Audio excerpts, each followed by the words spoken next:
Oke,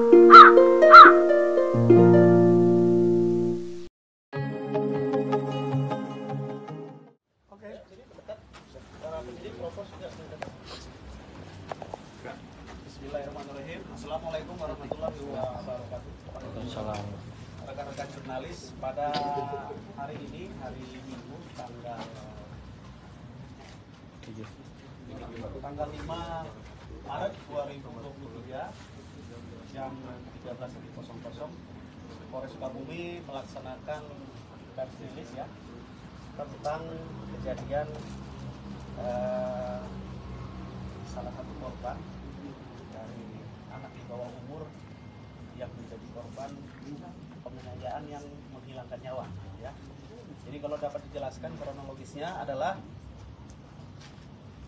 pada saat jam 11.40 di salah satu wilayah pantai di Kabupaten Sukabumi ada sekelompok anak-anak usia sekolah lanjutan tingkat pertama melaksanakan kegiatan di pantai, kemudian berkonvoi.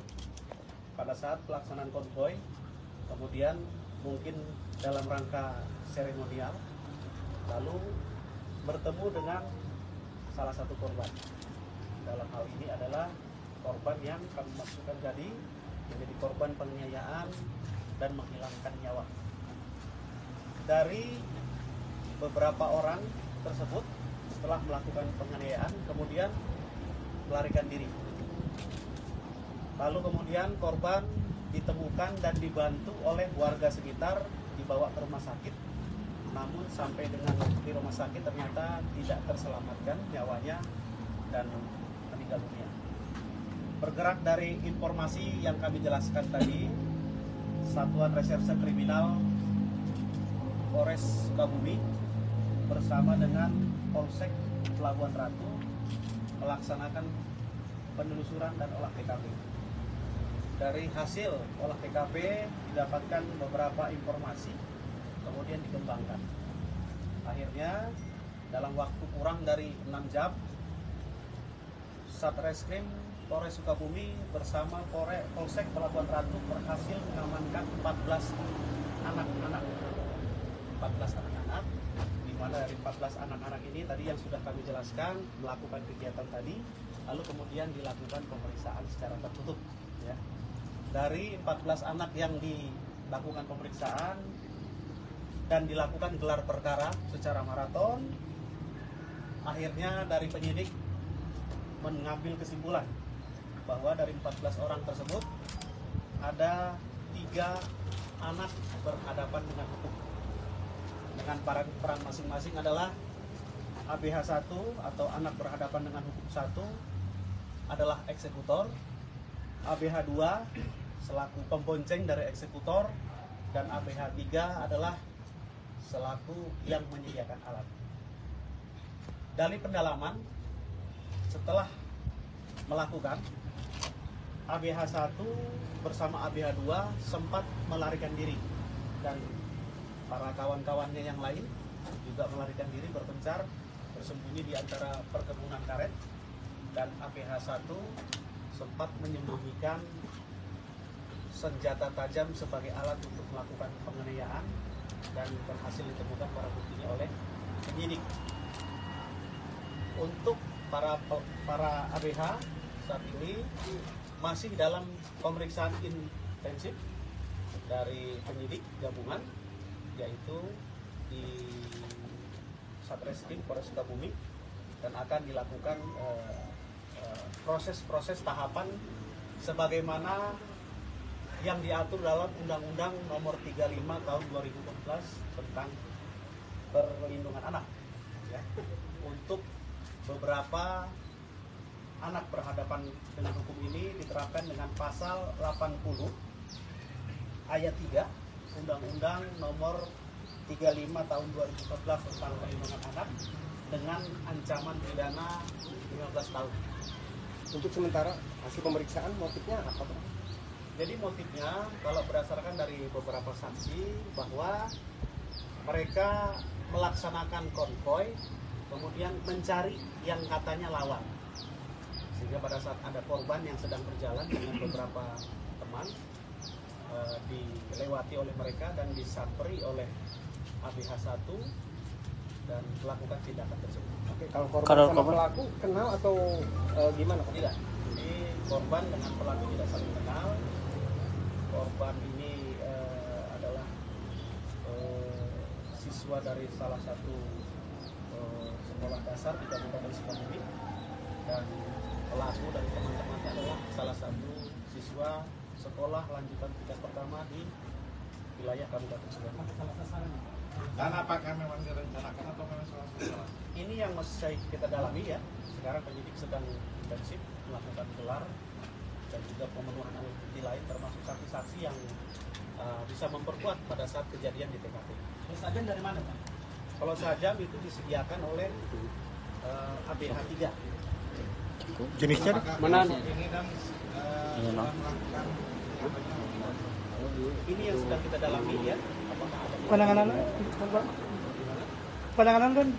penanganannya kita sesuaikan dengan Undang-Undang Nomor 35 Tahun 2014, di mana dalam hal ini anak yang berhadapan dalam hukum memang harus sifatnya tertutup penanganannya ya. Jadi kami mohon dari rekan-rekan jurnalis juga mengerti dengan proses tersebut sehingga tidak terekspos daripada masa depan anak. Dan barang bukti yang diamankan apa saja? Barang bukti yang berhasil kita amankan yang pertama adalah alat, yaitu senjata tajam jenis celurit ya. Kemudian pakaian dari pelaku, kemudian pakaian dari korban, lalu bantal guling. Bantal guling ini adalah media dari ABH1 menyembunyikan alat sajamnya pada saat melarikan diri. Ada berapa sajam? Sementara yang kita sesuaikan ya dari pemeriksaan saksi-saksi yang ada, yaitu 1, dan itu adalah alat untuk mengeksekusi. Jadi sudah kita amankan. Dan kedepannya untuk dari program Kapolres Curat ini akan lebih menyisir siswa ataupun pembinaan terhadap sekolah-sekolah. Baik, jadi permasalahan ini menurut saya bukan hanya tugas dan tanggung jawab dari kepolisian ya. Ini adalah tugas yang harus benar-benar sama-sama dilaksanakan oleh beberapa instansi dan stakeholder terkait. Nanti kedepannya juga kami akan berkoordinasi dan berkolaborasi dengan pihak-pihak KPAID, kemudian Bapas, P2, TP2A, dan ahli psikologi, baik itu dalam penanganan perkara ini maupun bagaimana mengantisipasi jangan sampai ada terulang kejadian-kejadian seperti ini. Dan tindakan ini ada permainannya apa? Dengan terlibatan alumni ada. Nah, ini masih kita dalami ya, kita masih dalami. Sementara penyidik sekarang fokus untuk pemenuhan alat bukti dan bagaimana proses penyidikan terhadap perkara ini. Karena kita sama-sama tahu dalam proses penyidikan terhadap anak berhadapan dengan hukum berbeda dengan proses tindak pidana umum lainnya, yaitu batasan waktu penahanan hanya 7 hari dan dapat diperpanjang 8 hari. Satu lagi soal bendera itu, apakah mengidentifikasi salah satu kelompok atau memang sekolah mereka saja? Jadi hasil dari cross check kami ya, baik itu dari para saksi-saksi dan juga pihak sekolah atau mungkin di luar daripada komunitas mereka, bahwa ini adalah identitas dari kelompok sekolah mereka ya. Ini mereka menjelaskan bahwa ini mereka dapatkan dari alumni mereka sebelumnya dan itu sudah lama turun-temurun katanya seperti itu. Jadi saya tegaskan bahwa ini bukan identitas dari kelompok atau geng motor ya. Mereka ini sampai saat ini belum kita temukan bukti yang mengarah mereka terafiliasi dengan geng motor. Tapi mereka adalah kelompok atau komunitas dari sekolah yang kebetulan melakukan konvoy secara bersama-sama dengan motor di teman-teman sekolahnya di wilayah Kabupaten Sukabumi. Barang bukti. Mundur.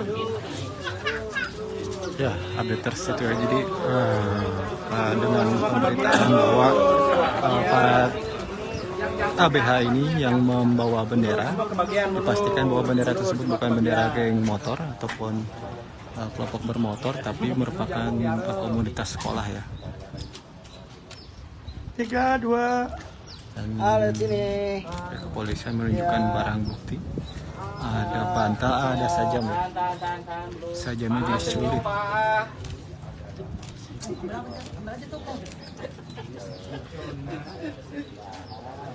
Oke, siap, Benan. Makasih banyak.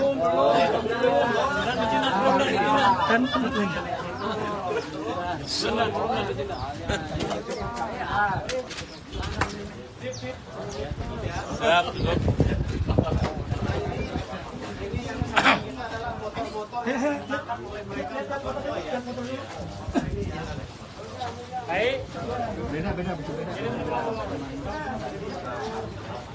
Nah, ini barang buktinya.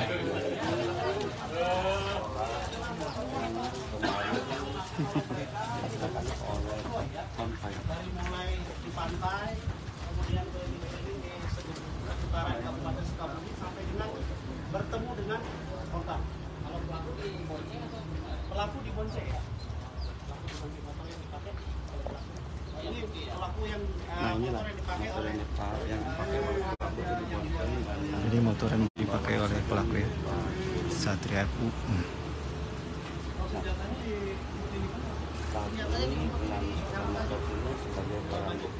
Kalau motor ABH 1 mana akan dijadikan alat bukti motor ABH 1 dibonceng. Oh, dibonceng di mana dia pakai yang ini? Ini motornya ABH 2 yang mengendarai ABH 2 membonceng ABH 1.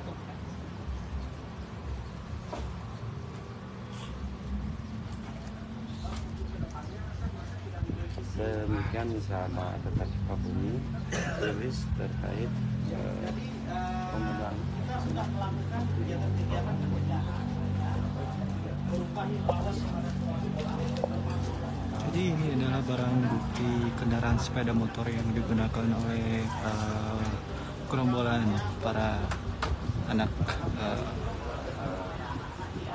yang memang menjadi pelaku dalam kasus pembacokan anak SD ini. Ini kan sahabat Sukabumi tadi melaporkan di halaman Polres Sukabumi. Ya, jadi untuk para ABH atau para pelaku tidak dihadirkan karena masih di bawah umur ya, updaters ya. Dan untuk informasi lebih lengkapnya nanti Anda bisa simak di situs kami di sukabumiupdate.com. Saya Deus Febrian, terima kasih bagi Anda yang sudah menyimak secara langsung di siang hari ini. Wassalamualaikum warahmatullahi wabarakatuh.